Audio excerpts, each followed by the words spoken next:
Bom dia, meninos, tudo bem? Hoje nós teremos aqui, né, uma parte que eu intitulei Tópicos de Revisão e Reforço das duas unidades estudadas, que abrange a questão do diálogo e do texto dramático, né, do teatro.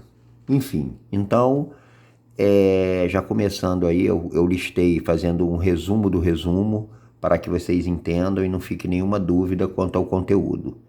Na primeira parte do diálogo, nós temos aí a definição do que é o diálogo. É a conversa estabelecida entre duas pessoas. Então, toda vez que pessoas conversam, tá? De significa dois e participam de uma interação, de um bate-papo, qualquer forma de contato que se estabeleça palavras, em que palavras entrem, em que vocês, como a gente usa até na linguagem popular, dialoguem, lembrando sempre, duas pessoas interagindo através da conversa. E quando participam mais pessoas, nós temos uma questão de interlocução, né? Em que vários personagens conversam entre si, sendo que um é locutor e podemos ter vários interlocutores. O locutor é aquele que fala, interlocutores, as pessoas que participam daquele ato, tá bom? Se assemelha à questão até do trabalho do professor em sala de aula, dando aula, em que o professor é o locutor quando está falando e os alunos interagindo são interlocutores, ouvindo o que o locutor tem a passar. E depois esse jogo pode mudar, porque quando um aluno faz uma pergunta e tira uma dúvida, ele é o locutor. O professor passa a ficar fazendo parte ali, passa a fazer parte da interlocução. Tipos de discurso, né? Tipos de formas de proferir as palavras, de conversas, de diálogos.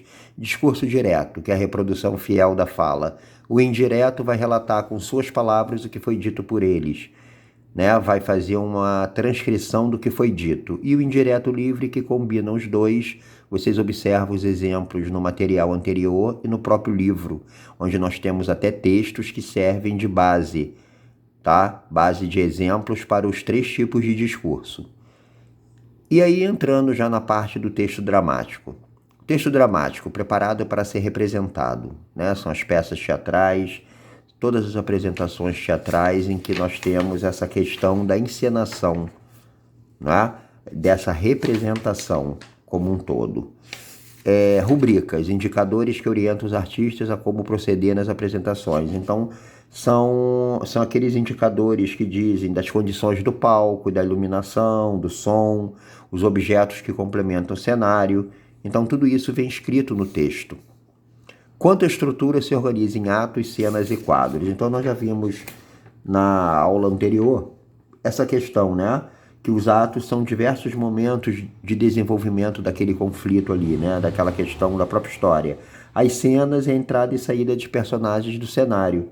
E os próprios quadros, que são as divisões internas dos atos, que vão determinando as mudanças de cenário, né? Então, tudo isso também vocês têm bem detalhadamente no nosso material, bem explicado, com exemplos, né, dos próprios textos. Os próprios textos são os maiores e melhores exemplos.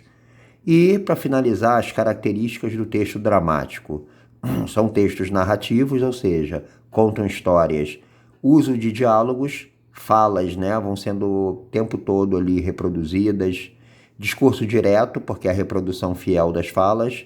Uso de personagens e ambiente. Som e iluminação, ou seja, a questão do tipo de luz. Algumas músicas próprias para determinadas cenas. Indicação do estado de ânimo dos personagens. Então, assim, se o personagem está agitado, se está triste, se está alegre, né? Enfim, todo o estado psicológico mesmo daquele ou daquela personagem, tá bom? Então, assim, são tópicos bem facilitados, bem tranquilamente expostos no nosso material. Só consultar o slide anterior, mais o próprio livro que serviu de base para esse resumo, para esses tópicos de revisão. Tá bom? E a gente vai prosseguindo, fazendo sempre isso, sempre avançando e fazendo revisão daquele conteúdo. Tá bom, meninos? Fiquem com Deus, um bom fim de semana para vocês.